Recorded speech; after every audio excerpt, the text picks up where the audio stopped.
Bienvenue dans ce voyage cosmique à travers les âges. Saviez-vous que les signes du zodiaque remontent à des millénaires? Oui, c'est vrai. Nous allons plonger dans l'histoire fascinante de l'astrologie et découvrir comment les anciennes civilisations ont interprété les étoiles. Préparez-vous à être éblouis. L'astrologie, c'est l'étude des étoiles et des planètes pour comprendre les événements sur Terre. Et cela ne date pas d'hier. Imaginez-vous, il y a des milliers d'années, les anciens observaient le ciel nocturne et y voyaient plus que de simples points lumineux. Ils y voyaient des histoires, des dieux et des prophéties. Imaginez-vous en Mésopotamie, il y a environ 4000 ans. Les Babyloniens, les génies de l'époque, observaient le ciel nocturne rempli d'étoiles scintillantes.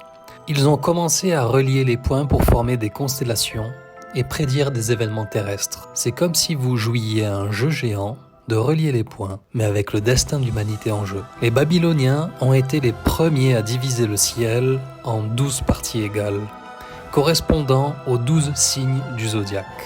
Ils utilisaient ces signes pour prévoir des événements importants, comme les récoltes et les guerres. Leur influence était telle que les rois et les prêtres consultaient régulièrement les astrologues avant de prendre des décisions cruciales. Pendant ce temps, en Égypte, les prêtres égyptiens n'étaient pas en reste. Ils construisaient des temples alignés avec les étoiles et croyaient que les dieux parlaient à travers les constellations.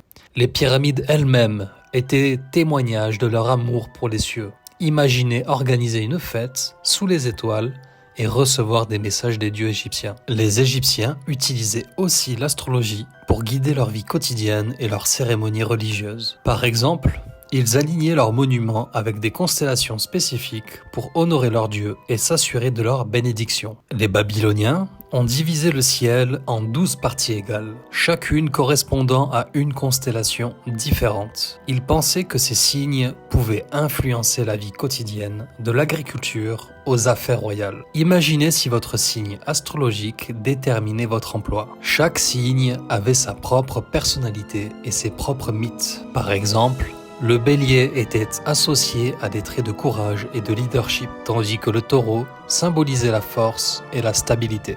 Ces signes étaient aussi utilisés pour guider les décisions importantes et comprendre les événements imprévisibles. L'astrologie était partout en Babylone. Les prêtres lisaient les étoiles pour conseiller les rois et prédire les récoltes. Vous aviez un problème? Consultez votre astrologue local. C'était l'équivalent antique de lire votre horoscope quotidien, mais avec un peu plus de gravité.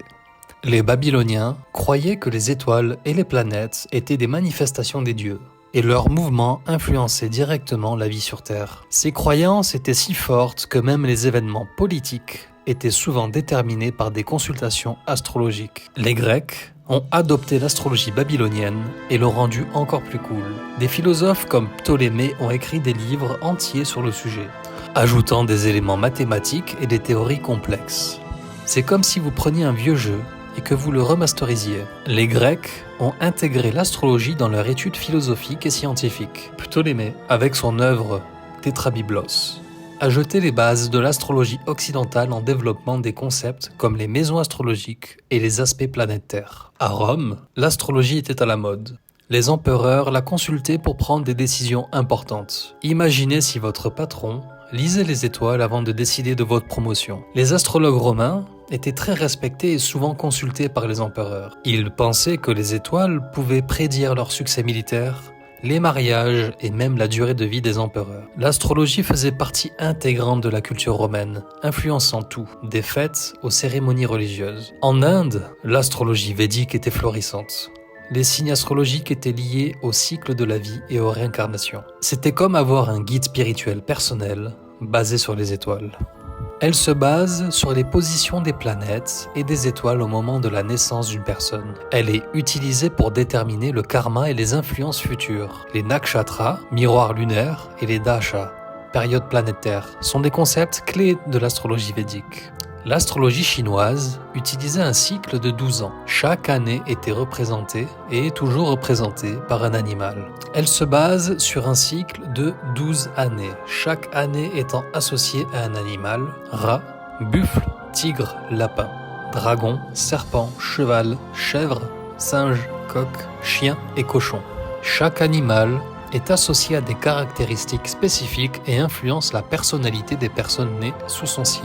En plus des 12 animaux, l'astrologie chinoise inclut les 5 éléments, le bois, le feu, la terre, le métal et l'eau, qui interagissent avec les animaux pour créer un cycle de 60 ans. Par exemple, une personne peut être un rat de métal ou un dragon d'eau, et ces combinaisons spécifiques ajoutent des nuances supplémentaires à leur profil astrologique. L'astrologie chinoise joue un rôle crucial dans la culture et la vie quotidienne. Les fêtes traditionnelles comme le Nouvel An chinois sont profondément influencées par l'astrologie.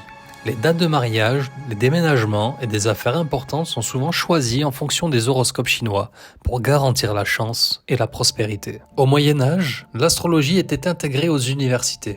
Les étudiants apprenaient à lire les étoiles comme on apprend aujourd'hui à coder. Les érudits médiévaux ont préservé et enrichi les connaissances astrologiques en traduisant et en commentant les œuvres anciennes. Les universités médiévales, comme celles de Paris et de Bologne, enseignent l'astrologie comme une science à part entière, aux côtés de la médecine et de la philosophie. La Renaissance a vu un regain d'intérêt pour l'astrologie. Des personnages comme Kepler ont essayé de lier l'astrologie à l'astronomie. C'était comme si les scientifiques devenaient des magiciens des étoiles. Johann Kepler, célèbre pour ses lois de mouvement planétaire, était également astrologue. Il a tenté de concilier ses découvertes astronomiques avec l'astrologie, cherchant des relations mathématiques entre les positions des planètes et les événements terrestres.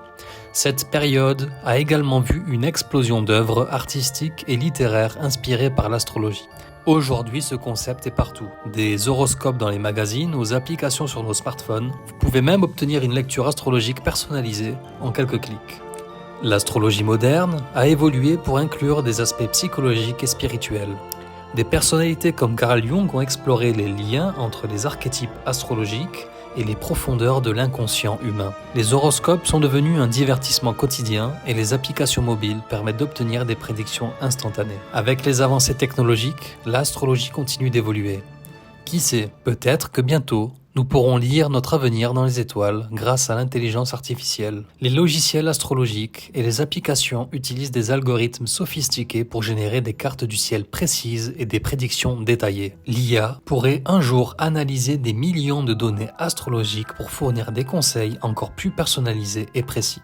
L'astrologie, avec ses racines profondes et ses multiples transformations, continue de fasciner et d'éclairer notre compréhension de nous-mêmes et de l'univers. Que vous soyez un sceptique ou un fervent croyant, il est indéniable que l'astrologie a laissé une empreinte indélébile sur l'histoire humaine. Je vous remercie de m'avoir écouté jusqu'ici.